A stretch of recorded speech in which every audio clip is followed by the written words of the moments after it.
রব্বি আউযু বিকা মিন হামাযাতিশ শায়াতিন ওয়া আউযু বিকা রব্বি আইয়াহদুরুন। আলহামদুলিল্লাহি রাব্বিল আলামিন। আপনাদের উপর শান্তি বর্ষিত হোক। কোরআন থেকে জানতে চাই আমি মহিউদ্দিন। আমি এখন আলোচনা করব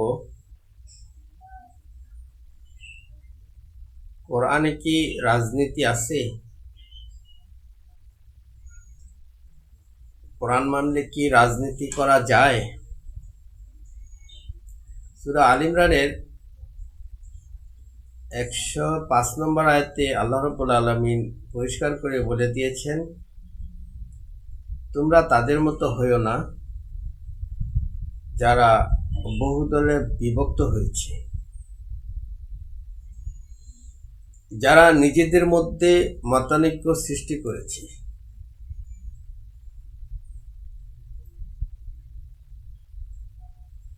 তো এ থেকে বোঝা যায় যে দলাদলি করাটা নিষেধ। এই দলাদলি মানে বহুদল এবং মতানৈক্য, এগুলি আসলে করা যায় না। সূরা বাকারার 256-তে বলা হয়েছে, দ্বীনের ব্যাপারে কোনো জোর জবরদস্তি নাই। তো দলাদলি এবং রাজনীতি, মতানৈক্য, মতাদর্শ, যার যার বিশ্বাস, দিন, এগুলি নিয়ে বাড়াবাড়ি এবং এগুলি করা থেকে বিরত থাকতে বলা হয়েছে, যেহেতু দিনের ব্যাপারে কোনো জোর জবরদস্তি নাই।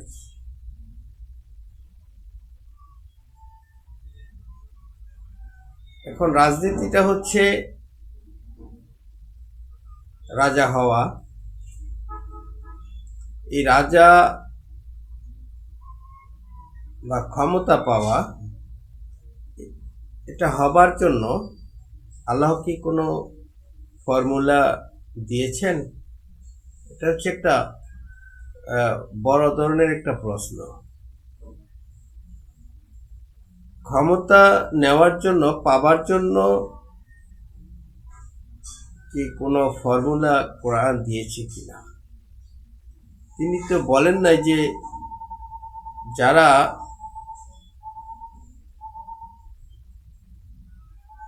ভালো কিছু করবে তাদেরকে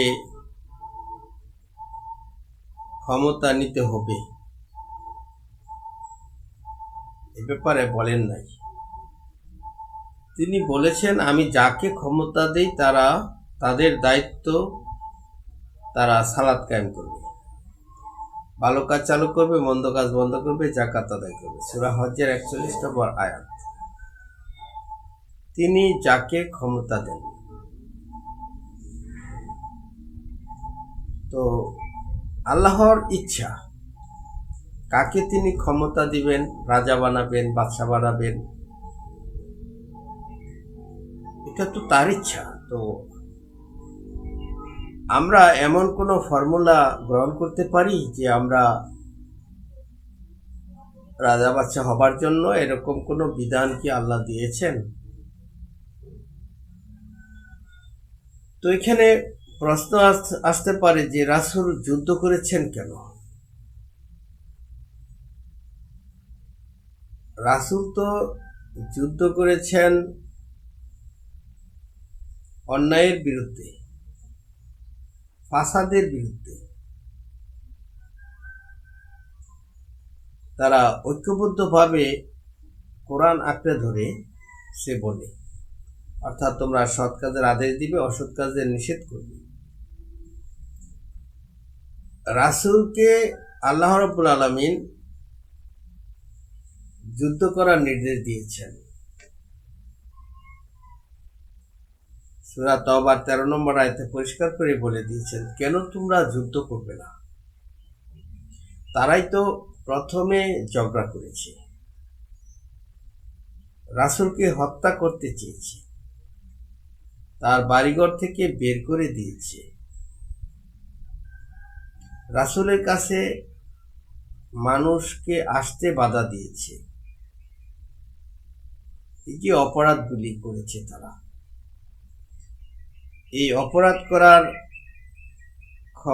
এখতিয়ার তো তাদের নাই। তো তাদের বিরুদ্ধে তো যুদ্ধ, কেন তারা বাধা দিবে? এখন ধরুন আপনার একটা বাড়ি অন্য কেউ দখল করে নিয়ে যাবে, সেখানে কি আল্লাহ বিধান দিচ্ছেন না? আপনার বাড়িতে আপনি থাকেন, আপনার সাথে জোর প্রয়োগ করে, বল প্রয়োগ করে আপনাকে বাড়ি থেকে উচ্ছেদ করে দিবে, সেখানেই তো আল্লাহ রাব্বুল আলামিন বিধান দিয়েছেন, কেন তোমরা যুদ্ধ করবে না?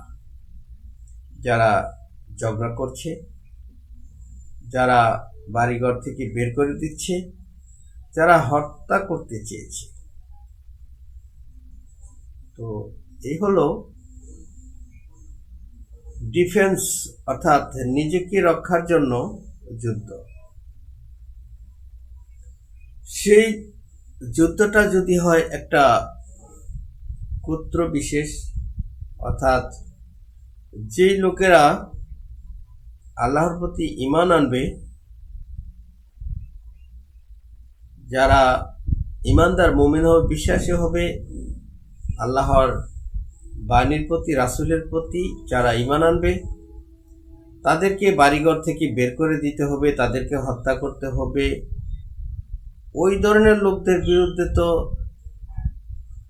যুদ্ধ করবেই তারা, যারা ঈমান এনেছে, তারা ঐক্যবদ্ধ হয়ে। তোমরা ঐক্যবদ্ধ ভাবে কোরআনকে আঁকড়ে ধরো, পরস্পর বিচ্ছিন্ন হয়ে না। তোমাদের মধ্যে এমন একটি দল অবশ্যই থাকতে হবে যারা ভালো কাজ চালু করবে, মন্দ কাজ বন্ধ করবে। সূরা আল ইমরানের 103, 104 এই আয়াতগুলি পড়ে দেখবেন। তো এই হচ্ছে নির্দেশ। এটা এই জন্য নয় যে তাদেরকে তাদের বাড়িঘর থেকে তাদেরকে তাড়িয়ে দেবার জন্য নয়, কিংবা তাদেরকে ঈমানদার বা মুমিন বানানোর জন্য নয়, তাদের অপরাধ থেকে তাদেরকে নিবৃত্ত করা, তারা যে অন্যায় অপরাধ করছে তাদেরকে প্রতিহত করা, ডিফেন্স, অর্থাৎ নিজেকে রক্ষা করা তাদের অপরাধ থেকে। এই ধরনের লোকেরা যারা বাড়িঘর থেকে তাড়িয়ে দেয়, যারা লুটতরাজ করে, যারা ঝগড়া করে, যারা হত্যা করার চেষ্টা করে, তাদেরকে যেখানে পাবে হত্যা করবে। সূরা তাওবার 5 নম্বর আয়াতে এই বিধান এসেছে। অর্থাৎ যুদ্ধের যে পরিণাম সেটি হচ্ছে হত্যা করা, কারণ তারাও হত্যা করতে চেয়েছে। এই কারণে যে অন্যায় ভাবে যে তোমরা ঈমান এনেছো কেন, তোমরা ঈমানদার হলে কেন, তোমরা আল্লাহতে বিশ্বাসী হলে কেন, এই আল্লাহর রসুলকে কেন মেনে চলছ, সেজন্য রাসূল কেন এই ধরনের রাসূল কেন প্রচার করছে আল্লাহর বাণী, আল্লাহর বিধান, সেজন্য তাকে হত্যা করতে চেয়েছে, বাড়িঘর থেকে তাড়িয়ে দিয়েছে। কেন তাদের বিরুদ্ধে যুদ্ধ করবে না? এ হলো আল্লাহর বিধান, যুদ্ধ তাদের বিরুদ্ধে। এখন আমরা যা দেখতে পাচ্ছি যে কে ভালো কাজ করবে, এই প্রতিযোগিতায় নেমে পড়েছে সবাই। কে ভালো, সে কথাটাই আল্লাহ রাব্বুল আলামিন বলেছেন যে তোমরা ওদের মতো হয়েও না যারা বহুদলে বিভক্ত হয়েছে এবং নিজেদের মধ্যে মতানৈক্য সৃষ্টি করেছে। অর্থাৎ সকলেই বলছে আমি ভালো কাজ করব, আমি ক্ষমতায় গিয়ে আমি দেশ চালাবো, আমি ভালোভাবে চালাইব, এই কথা বলেই কিন্তু তারা দল গঠন করছে, মতানৈক্য করছে, দাবি করছে। আসলে তো যুদ্ধ বা দল গঠন করার এরকম কোনো অনুমতি আল্লাহ রাব্বুল আলামিন দেন নাই। অনুমতি দিয়েছেন যুদ্ধ করার তখনই যখন যারা তোমাদের বিরুদ্ধে যুদ্ধ করে, অর্থাৎ ঝগড়া করে, যারা অন্যায় করে, যারা এক কথায় যারা ফাসাদ সৃষ্টি করে, তাদের বিরুদ্ধে যুদ্ধ। এখন আসুন, আমাদের যে বাস্তবতা সেটি হচ্ছে, যারা ক্ষমতায় অধিষ্ঠিত আছে ভালো কাজ করবে বলে, তাদের আনুগত্য করার কথা কোরআনে বলা হয়েছে সূরা নিসার 59 নম্বর আয়াতে। এবং এখন তারাই কিন্তু ওই ধরনের অপরাধীদেরকে অপরাধ থেকে নিবৃত্ত করবে যে পন্থায় করা যায়, অর্থাৎ তাদেরকে গ্রেপ্তার করবে, বন্দি করবে, শাস্তির আওতায় নিয়ে আসবে যারা ফাসাদ সৃষ্টি করবে পৃথিবীতে। তো আমরা আসলে বুঝতে পারছি বিষয়টা এটাই যে, দেখুন, কোরআন মানলে আপনাকে ভালো কাজ করার জন্য, ক্ষমতায় যাবার জন্য দল গঠন করতে হবে, এরকম কোনো বিধান কোরআন দেয় না। বরঞ্চ কোরআন পরিষ্কার করে বলে দিয়েছেন যে তোমরা ঐক্যবদ্ধভাবে আল্লাহর রজ্জুকে ধারণ করো, পরস্পর বিচ্ছিন্ন হইও না। আল্লাহর রজ্জুকে আঁকড়ে ধরলে তার পরিণামটা, অর্থাৎ তার রেজাল্টটা কি হবে সেটাও বলে দিয়েছেন। আল্লাহর রজ্জু হচ্ছে কোরআন। এই কোরআনকে ঐক্যবদ্ধভাবে ধরার কথা বলা হয়েছে।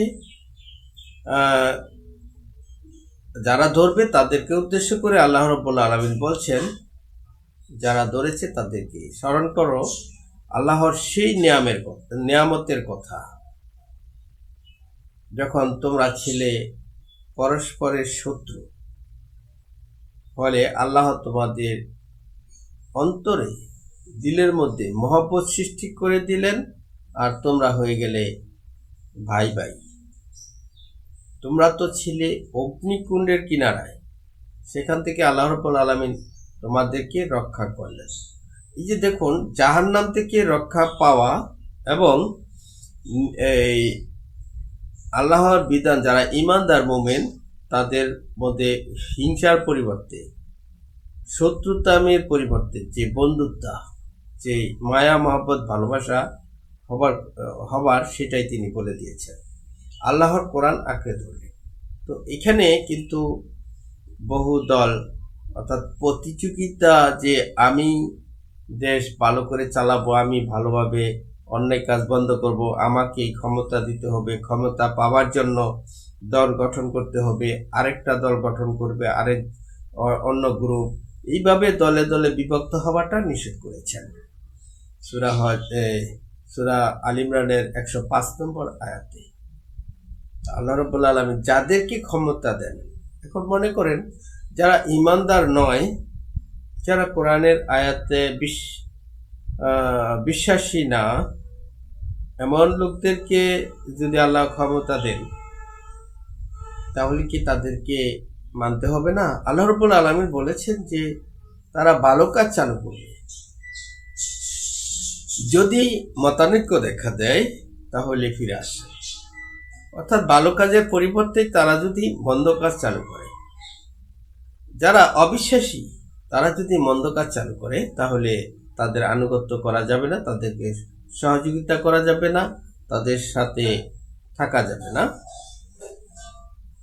দেখুন, আমরা কোরআন থেকে পাই, যখন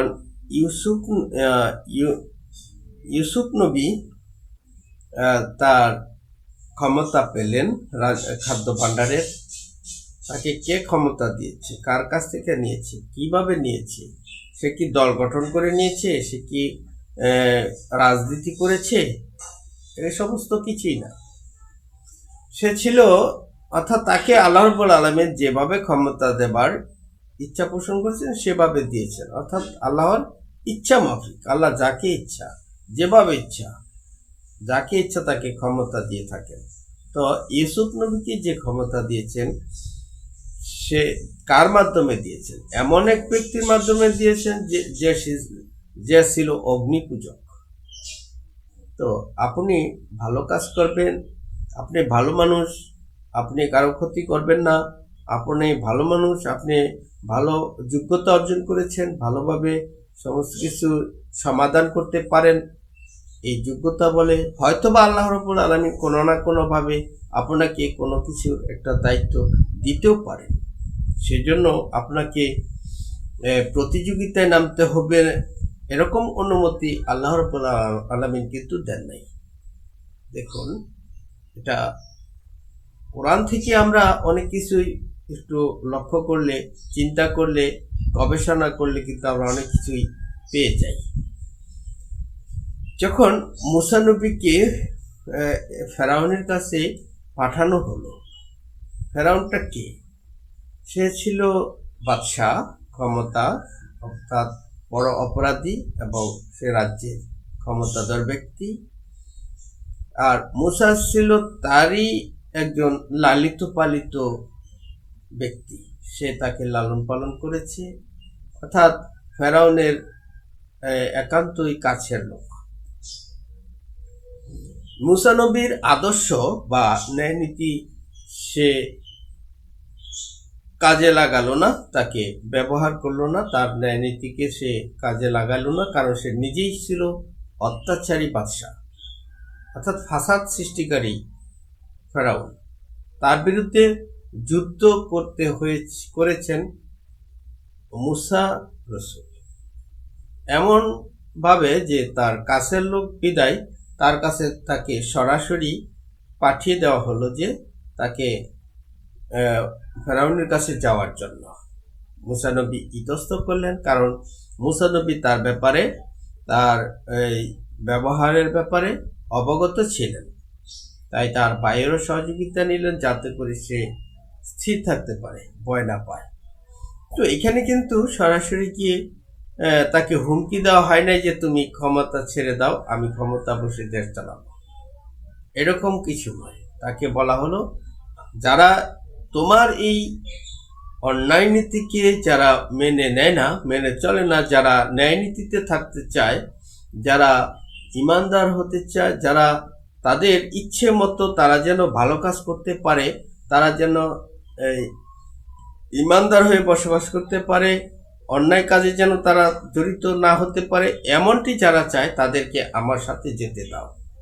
তুমি তোমার রাজত্ব নিয়ে থাকো, তুমি তোমার পরিণাম তোমার, অর্থাৎ তোমার দিন তোমার জন্য, আমার দিন আমার জন্য। অর্থাৎ যারা ভালো থাকতে চায় তাদেরকে ভালো থাকতে দাও, আর যারা তোমার মতো কুফরি করতে চায় তাদেরকে নিয়ে তুমি কুফরি করতেই থাকো। কিন্তু ফেরাউন সেটা মানল না। সে দেখলো যে তার রাজ্যের মধ্যে মানুষগুলি ন্যায় নীতির পক্ষেই বেশি, সেজন্য সে তাদের প্রতি জোর করলো, জুলুম করলো, অর্থাৎ তাদেরকে বুঝালো সে তোমাদেরকে বের করে দিতে চায়, সে রাজত্ব নিতে চায়। অর্থাৎ তার মুসা নবীর বিরুদ্ধে তাদেরকে খেপিয়ে তুললেন। তারপর পরিণাম তাদের আল্লাহ রাব্বুল আলামিন তাদেরকে তাদের পরিণামের জন্য তাদেরকে শাস্তি দিলেন। এ হচ্ছে মুসা নবীর ক্ষমতায়ন, অর্থাৎ মুসা নবী যেভাবে ক্ষমতা পেয়েছে। তো ইউসুফ নবী যেভাবে ক্ষমতা পেয়েছে, মুসা নবী যেভাবে ক্ষমতা পেয়েছে, আর ইব্রাহিম নবী যেভাবে ক্ষমতা পেয়েছে, এগুলিকে আপনারা নিছক কোনো দল গঠন বা রাজনীতি বা ক্ষমতা পাবার জন্য কোনো শক্তি প্রয়োগ বা বল প্রয়োগ, এরকম কোনো বিষয় কিন্তু কোরআন থেকে নিয়ে আসতে পারবেন না। এটা আপনারা একটু লক্ষ্য করবেন, খেয়াল করবেন, একটু চিন্তা করবেন, গবেষণা করবেন যে আসলে কি কোরআন কি এভাবে দলাদলি করার ক্ষমতা পাবার জন্য অনুমতি দেয়? কোরআন কি অ্যালাউ করে এই সমস্ত রাজনীতি? কোরআন তো সরাসরি নিষেধ করেছেন যে তোমরা তাদের মতো হয়েও না যারা বহু দলে বিভক্ত হয়েছে এবং নিজেদের মধ্যে মতানৈক্য সৃষ্টি করেছে। তো আমরা তো লক্ষ্য করছি প্রত্যেকেই বলছে সে ভালো করবে, সে অর্থাৎ প্রত্যেকটা দল, গ্রুপ একে অপর প্রতি হিংসাত্মক এবং আক্রমণাত্মক এবং পরস্পর শত্রুতে পরিণত হয়েছে। কারণ একটাই, তারা কোরআন ছেড়ে দিয়েছে। এটি সেই কিতাব যার মধ্যে কোনো সন্দেহ নাই, এটাই মুত্তাকিদের জন্য পথ প্রদর্শক। এটা যারা মেনে চলবে তাদের কোনো ভয় নেই, তারা দুঃখিত হবে না, পরকালে তাদের জন্য পুরস্কার রয়েছে। এটা পরিপূর্ণ বিধান। এই বিধান যারা মেনে চলবে তাদের কোনো ভয় নেই। তাহলে আমরা এই কোরআন থেকে পরিষ্কার করে আমরা জানার জন্য, বোঝার জন্য সর্বক্ষণ আমরা কোরআন নিয়ে গবেষণা করি, চিন্তা করি। এই উদাত্ত আহ্বান রেখে আমি আমার আলোচনা এখানে শেষ করছি। আপনাদের উপর শান্তি বর্ষিত হোক।